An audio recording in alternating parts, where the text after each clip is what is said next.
ఈరోజు పెళ్లి బట్టలు ఇప్పినవేనా డోన్కి మా బావ బిడ్డదే పెళ్లి కూతురోళ్ళకి పెళ్లి కొడుకులకి ఇద్దరికి ఇప్పించిన బట్టలు.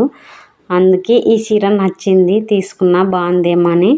అంటే అప్పుడు షాపింగ్ చేసేదే ఉంది, సరే చూసుకోలే. ఇంటికి వచ్చినాక మళ్ళీ ఎంత నైట్ అయినా చూడాలనిపిస్తుంది కదా తెచ్చుకున్నాక. అట్లా చూస్తున్నాను అనమాట. మా చెల్లెలు ఈ పిల్ల హాయ్ అని చెప్తుంది.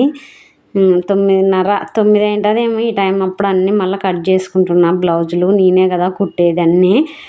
30 చీరలు దాకా ఉంటాయి. ఇవి పెళ్లి కొడుకుల బట్టలు. మా బావ బిడ్డనే ఉండూరులోనే ఇస్తున్నాం అన్నమాట. అందుకే ఇవన్నీ కట్ చేసుకుంటున్నా. ఎవరు బ్లౌజులు వాళ్ళు కట్ పెట్టుకుంటారనమాట. మనమే కట్ చేస్తే మనకు ఒక్కరమే రిస్క్ అవుతుంది అనమాట. ఇట్లయితే అందరూ ఉన్నప్పుడైతే ఎవరు బ్లౌజుల్లో వాళ్ళు కట్ పెడితే రిస్క్ ఉండదు లైనింగ్తో పాటు. ఈ వీడియో సరిగ్గా తీసలేరు పిల్లలు, తీనీకి వచ్చలేదనమాట ఆ పిల్లలకి. అందుకే నీట్గా రాలేదు. సరే ఇంకా ఎట్లో గట్లా తీసినారు పెడదామని పెడుతున్నా. బాయ్. మళ్ళీ నా వీడియో నచ్చింటే లైక్